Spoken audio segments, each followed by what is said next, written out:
નમસ્કાર ગુજરાત। આજના મુખ્ય સમાચારની અંદર ગુજરાતમાં 2 વાવાઝોડા આવશે, કેન્દ્ર સરકારનો મહત્વનો નિર્ણય, ખેડૂતોનું 2 લાખ રૂપિયાનું દેવું માફ, પાક વીમો 60 દિવસમાં જમા, ગરીબોને મળશે 10,000 રૂપિયાની સહાય, સાથે ચિંતાજનક સમાચાર આવ્યા છે। સ્માર્ટ મીટરમાં 9 લાખ રૂપિયા બિલ આવ્યું તો ખેડૂતો દ્વારા આંદોલન, કૃષિ મંત્રીની જાહેરાત, 2017માં હપ્તો જમા, અમિત શાહનું મોટું નિવેદન, ભાજપને 300 બેઠક, સિલાઈ મશીન ખરીદવા માટે 12,000ની સહાય, ડ્રાઇવિંગ લાયસન્સ, ફાસ્ટેગ અને ગેસ સિલિન્ડરના મહત્વના સમાચાર, ખેડૂતોને દર મહિને 3,000 રૂપિયાની સહાય, સોના ચાંદીના ભાવમાં વધારો, ધોરણ 10 અને 12ના વિદ્યાર્થીઓ માટે તારીખ જાહેર અને આજના સૌથી મોટા ખેડૂત સમાચાર।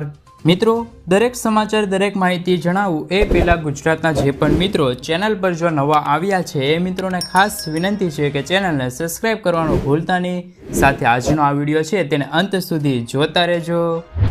તો મિત્રો, અત્યારના તાજા સમાચારની અંદર વાત કરીએ તો ગુજરાત તરફ 2 વાવાઝોડાની આગાહી।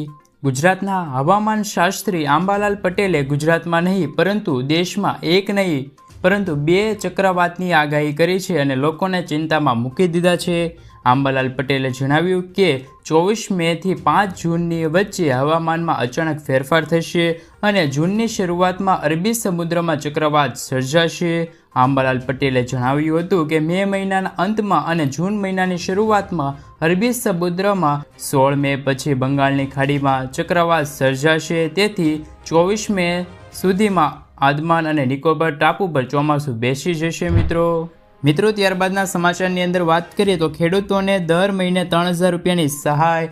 જો તમે પણ પ્રધાનમંત્રી કિસાન સન્માન નિધિ યોજનાનો લાભ લઈ રહ્યા છો તો આ સમાચાર તમારા માટે ખૂબ જ ઉપયોગી છે મિત્રો, કારણ કે પીએમ કિસાન સન્માન નિધિ સાથે જોડાયેલા ખેડૂતોને પણ એક શાનદાર યોજનાનો લાભ મળશે, જેમનું નામ પીએમ કિસાન માનધન યોજના છે મિત્રો। પરંતુ માહિતીના અભાવના કારણે લોકો તેમનો લાભ નથી લઈ શકતા, જ્યારે તેમની એપ્લિકેશન પણ ખૂબ જ સરળ છે, તેમજ જીવનમાં આવા તબક્કે તમને દર મહિને 3,000 રૂપિયાનું પેન્શન મળે છે। તો મિત્રો, ખેડૂતોને છે તે પીએમ કિસાન સન્માન નિધિ અને પીએમ માનધન યોજનાનો પણ લાભ મળે છે। મિત્રો, પીએમ માનધન યોજનાની અંદર ખેડૂતોને છે તે દર વર્ષે 36,000 રૂપિયાની સહાય, એટલે કે ગણી શકાય કે દર મહિને 3,000 રૂપિયાની સહાય આપવામાં આવે છે। આ યોજના દ્વારા ખેડૂતોને છે તે પેન્શન યોજના તરીકે લાભ મળવાપાત્ર રહેશે। મિત્રો ત્યારબાદના સમાચારની અંદર વાત કરીએ તો ચિંતાજનક સમાચાર આવ્યા છે। સ્માર્ટ મીટરનું બિલ 9 લાખ રૂપિયા બિલ આવ્યું છે। સ્માર્ટ મીટરના કારણે વધારે બિલ આવતું હોવાના કારણે લોકોમાં એક હેરાનગતિના સમાચાર આવ્યા છે। તેવામાં આગમાં પેટ્રોલ નાખે તેવા સમાચાર સામે આવ્યા છે। વડોદરાના એક વ્યક્તિને ત્યાં 9,24,254 રૂપિયાનું બિલનો મેસેજ આવ્યો છે। સ્માર્ટ મીટર લગાવ્યા પહેલાં દર મહિને તેમનું બિલ 2,000 રૂપિયા બિલ આવતું હતું, તે સીધું હવે 9 લાખ રૂપિયા થઈ ગયું છે। મિત્રો, આ સમાચાર ચિંતાજનક થઈ શકે છે। જો કે હજુ સુધી વીજળી વિભાગ દ્વારા તરફથી આ અંગે કોઈ સ્પષ્ટતા નથી કરવામાં આવી। આ કોઈ ટેકનિકલ એરરને કારણે મિત્રો આવું થયું હશે। તો મિત્રો વાત કરીએ તો સ્માર્ટ મીટરના કારણે સરકારે પણ નિર્ણય કર્યો છે। છેલ્લા અઠવાડિયાથી વડોદરા અને સુરતમાં સ્માર્ટ મીટરના મામલો વધુ ગરમાયો છે, જેમને ધ્યાનમાં લઈને સરકારે મહત્વપૂર્ણ નિર્ણય લીધો છે। હવે સ્માર્ટ મીટર ઘરોમાં લાગશે નહીં, સ્માર્ટ મીટરો સરકારી ઓફિસોમાં લાગશે, સરકારી ઓફિસોમાં ટેસ્ટિંગ કરવામાં આવશે, સરકારી ઓફિસોમાં પ્રોસેસ થયા। મિત્રો સમાચારની અંદર આગળ વાત કરીએ તો પાક વીમો 60 દિવસમાં જમા। 2018માં શરૂ થયેલી લડત 2024માં રંગ લાવી અને ન્યાય મળ્યો છે। મિત્રો, 2018માં જ્યારે બનાસકાંઠા જિલ્લામાં લગભગ દુષ્કાળની સ્થિતિ હતી તેવા સમયે વીમા કંપનીઓએ સાબિત કરી બતાવ્યું હતું કે અહીં નુકસાન છે જ નહીં। 66 ખેડૂત મંડળીઓ વીમા કંપનીઓ સામે ગ્રાહક સુરક્ષા કોર્ટે ગઈ હતી। ગ્રાહક સુરક્ષા કોર્ટનો ચુકાદો 6 વર્ષે આવ્યો અને તાજેતરમાં કોર્ટે તમામ ખેડૂતોને 9% વ્યાજ દરે વળતર ચૂકવવાનો આદેશ આપ્યો છે। 8,000થી પણ વધારે ખેડૂતોને 11 કરોડ રૂપિયાનું વળતર 60 દિવસમાં ચૂકવવાનો આદેશ સરકાર દ્વારા આપવામાં આવ્યો છે। મિત્રો ત્યારબાદના સમાચારની અંદર વાત કરીએ તો ખેડૂતો માટે આવી છે ખુશખબર। ગુજરાત રાજ્યના કૃષિ પ્રધાન રાઘવજી પટેલે રવિવારના રોજ સુરતની મુલાકાત લીધી હતી। આ દરમિયાન તેમણે મીડિયા સાથે વાતચીત કરતા જણાવ્યું છે કે ગુજરાત સરકારે તાજેતરમાં કમોસમી વરસાદ અને મિની વાવાઝોડાથી અસરગ્રસ્ત ખેડૂતોને સર્વે હાથ ધર્યા છે. ઉલ્લેખનીય છે કે સર્વેના રિપોર્ટ સોમવારના રોજ કૃષિ વિભાગને સુપરત કરવામાં આવ્યા હતા અને રિપોર્ટના આધારે ગુજરાત સરકારે ખેડૂતોને વળતર આપશે. સમગ્ર પરિસ્થિતિ જોઈને કૃષિ મંત્રી સાથે મુખ્યમંત્રી ભૂપેન્દ્ર પટેલે પણ કમોસમી વરસાદથી અસરગ્રસ્ત ખેડૂતોને સર્વે કરવાનો આદેશ આપ્યો હતો. કૃષિ વિભાગની ટીમોએ 17 મે સુધી સર્વે કામગીરી હાથ ધરી હતી. મિત્રો ત્યારબાદના સમાચારની અંદર વાત કરીએ તો ખેડૂતોને 2017મો હપ્તાને લઈને આવ્યા છે મહત્વના સમાચાર. ખેડૂતોને પ્રધાનમંત્રી કિસાન સન્માન નિધિ યોજનાના 16 હપ્તા મળ્યા છે.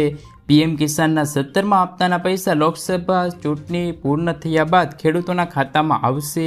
વડાપ્રધાન નરેન્દ્ર મોદીએ 28 ફેબ્રુઆરી 2024ના રોજ ખેડૂતોના ખાતામાં પીએમ કિસાન સન્માન નિધિ યોજનાનો 16મો હપ્તાના 2000 રૂપિયા ટ્રાન્સફર કર્યા હતા. દેશના ખેડૂતોના ખાતામાં 16મા હપ્તા તરીકે રૂપિયા 21,000 કરોડ રૂપિયા ટ્રાન્સફર કરવામાં આવ્યા હતા. હવે 17મા હપ્તો ફક્ત એવા જ ખેડૂતોને મળશે જેમણે કેવાયસી પ્રક્રિયા પૂર્ણ કરી છે. પ્રધાનમંત્રી કિસાન સન્માન નિધિ યોજનામાં મળતા લાભાર્થીઓને પણ સરકારે કેવાયસી કરવાનું ફરજિયાત કહ્યું હતું. આ યોજનામાં છેતરપિંડી અટકાવવા માટે આમ કરવામાં આવ્યું છે. પીએમ કિસાનની સત્તાવાર વેબસાઇટ અનુસાર ખેડૂતો ઓટીપી દ્વારા અને સામાન્ય સેવા કેન્દ્રની મુલાકાત લઈને સંપૂર્ણ માહિતી મેળવી શકે છે. જો તમે પીએમ કિસાન વેબસાઇટ દ્વારા તમે ઘર બેઠા પણ તમે જાતે જ કેવાયસી કરી શકો છો. મિત્રો આગળના સમાચારની અંદર વાત કરીએ તો અમિત શાહનું નવું નિવેદન. ભાજપને 310 બેઠક મળી છે.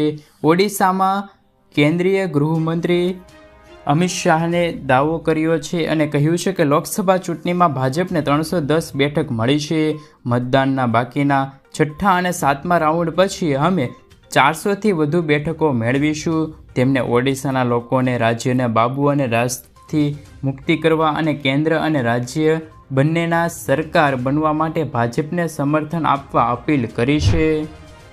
ખેડૂતોનું 2 લાખ રૂપિયા સુધીનું દેવું માફ. મિત્રો સમાચાર આવી રહ્યા છે કે એક માહિતી અનુસાર ગુજરાતમાં કુલ 53,20,626 ખેડૂતોની યાદી બનાવવામાં આવી છે. તેમાંથી 37,28,000થી પણ વધુ ખેડૂતોએ 2022-23 વર્ષ દરમિયાન એટલે કે 31મી જાન્યુઆરી 2023ની સ્થિતિ સુધી એટલે કે માત્ર 10 મહિનામાં કૃષિ માટે રૂપિયા 98,285 કરોડ રૂપિયાથી પણ વધારેની લોન લીધી હતી. ભલે દરેક ખેડૂતોએ વધતા ઓછા પ્રમાણમાં ખેતી માટે લોન લીધી હશે, પરંતુ તેમનો અર્થ એ થાય છે કે ગુજરાતના દરેક ખેડૂતમાંથી 2,63,000 રૂપિયાનું દેવું છે.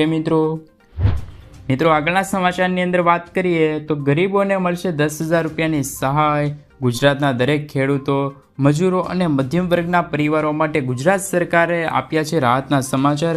હવેથી જનધન યોજનાના ખેડૂતો, મજૂરો અને મધ્યમ વર્ગના પરિવારોને 10,000 રૂપિયા બેંક ઓવરડ્રાફ્ટ આપવામાં આવે છે. જ્યારે 10,000 રૂપિયાની સહાય મેળવવા માટે જનધન બેંક એકાઉન્ટમાં ખાતું હોવું ફરજિયાત છે. જ્યારે પહેલાં આ યોજના હેઠળ 5,000 રૂપિયાની સહાય આપવામાં આવતી હતી, તે હવે વધારીને 10,000 રૂપિયા થઈ ગઈ છે. મિત્રો આગળના સમાચારની અંદર વાત કરીએ તો ડ્રાઇવિંગ લાયસન્સ માટે આરટીઓ જવાની જરૂર નથી. અત્યાર સુધી ડ્રાઇવિંગ લાયસન્સ મેળવવા માટે તમારે આરટીઓ જવું પડતું હતું, પરંતુ ભારત સરકારે નિયમોમાં ફેરફાર કર્યા છે. હવે ડ્રાઇવિંગ લાયસન્સ માટે અરજી કરવા માટે વ્યક્તિને આરટીઓ જઈને ટેસ્ટ આપવાની જરૂર નથી. તમે કોઈપણ અધિકૃત ખાનગી સંસ્થામાંથી ડ્રાઇવિંગ ટેસ્ટ પાસ કરી શકો છો. આ નવો નિયમ 1 જૂન 2024થી લાગુ થશે. મિત્રો આગળના સમાચારની અંદર વાત કરીએ તો ગરમીથી છુટકારો ક્યારે? ગુજરાતમાં ગરમી અંગે આગાહી કરવામાં આવી છે. તમને જણાવી દઈએ કે 25 મે સુધી હીટવેવનો રાઉન્ડ ચાલુ રહેશે. 25થી 30 તારીખ સુધીના તાપમાનમાં આંશિક ઘટાડો નોંધાશે. આ દિવસોમાં 2 ડિગ્રીથી લઈને 2.6 ડિગ્રી સુધી તાપમાનમાં ઘટાડો જોવા મળી શકે છે. 25થી લઈને 30 મે સુધીમાં દક્ષિણ ગુજરાત અને સૌરાષ્ટ્રના મોટા ભાગોમાં પ્રી મોન્સૂન એક્ટિવિટી શરૂ થઈ જશે. મિત્રો આગળના સમાચારની અંદર વાત કરીએ તો પેટ્રોલ અને ડીઝલ પર પ્રતિબંધ. એક નવા સમાચાર સામે આવ્યા છે. કેન્દ્રીય મંત્રી નીતિન ગડકરીએ ફરી એકવાર દેશમાંથી 36 કરોડ જેટલા પેટ્રોલ ડીઝલના વાહનો બંધ કરવા માટે નિર્ધારિત વ્યક્ત કર્યો છે. ભારતમાં પેટ્રોલ અને ડીઝલના વાહનોમાંથી મુક્તિ મેળવવાનું શક્ય છે? જવાબમાં નીતિન ગડકરીએ કહ્યું છે 100% તે મુશ્કેલ છે પણ અશક્ય નથી. મારું વિઝન છે કે તમને જણાવ્યું હતું કે ભારત ઇંધણ આયાત પર ₹100 લાખ કરોડ રૂપિયાનો ખર્ચ કરે છે. નાણાં ઉપયોગમાં ખેડૂતોનું જીવન સુધારવા અને ગામડાઓને સમૃદ્ધ બનાવવામાં આવશે. મિત્રો, આગળના સમાચારની અંદર વાત કરીએ તો ગેસ સિલિન્ડરને લઈને આવ્યા છે મહત્વના સમાચાર. ફરી થયું સિલિન્ડર સસ્તું. મોદી સરકારે પ્રધાનમંત્રી ઉજ્જવલા યોજનાના લાભાર્થીઓ અને સામાન્ય ગ્રાહકો માટે એલપીજી રિફિલના ભાવમાં ઘટાડો કર્યો છે. કેન્દ્ર સરકારના એલપીજી સિલિન્ડર પર સબસિડી રકમ વધારવાનો નિર્ણય બાદ દેશમાં એલપીજી સિલિન્ડરની માંગ રેકોર્ડ સ્તરે વધી ગઈ હતી. પ્રધાનમંત્રીએ ઉજ્જવલા યોજનાના લાભાર્થીઓ માટે એલપીજી સિલિન્ડર પર ₹200 સસ્તું કરવાનો નિર્ણય કર્યો છે. આ નિર્ણયથી પરિણામે સપ્ટેમ્બર મહિનામાં દરરોજ એલપીજી સિલિન્ડરની રિફિલની સરેરાશની સંખ્યા 11 લાખને વટી ગઈ છે. ઓક્ટોબર 2023માં પ્રધાનમંત્રી ઉજ્જવલા યોજનાના લાભાર્થીઓ માટે એલપીજી ₹100 સસ્તું કરવામાં આવ્યું હતું. પ્રધાનમંત્રી ઉજ્જવલા યોજનાના લાભાર્થીઓને એલપીજી સિલિન્ડર ₹500 એટલે કે ₹600 સસ્તું મળી ગયું છે. બાકી એલપીજી ગ્રાહકો માટે એલપીજી સિલિન્ડરની રિફિલ કરવા માટે ₹900 ચૂકવવા પડે છે, જ્યારે પહેલાં આ કિંમત ₹1100 હતી. મિત્રો, કેન્દ્ર સરકાર ઉપરાંત ઘણા રાજ્યોમાં પણ એલપીજી સિલિન્ડરના ભાવમાં ઘટાડો કરવામાં આવ્યો છે. મિત્રો, આગળના સમાચારની અંદર વાત કરીએ તો ફાસ્ટેગમાં મોટો નિર્ણય. સરકારી માલિકીની નેશનલ હાઈવે ઓથોરિટી ઓફ ઇન્ડિયાનો એક વાહન એક ફાસ્ટેગ નામે સોમવારથી અમલમાં મૂકવામાં આવશે.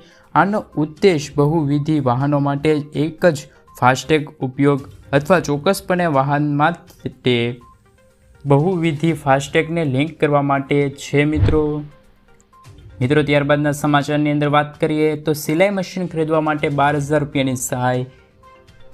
દેશમાં કેન્દ્ર સરકાર દ્વારા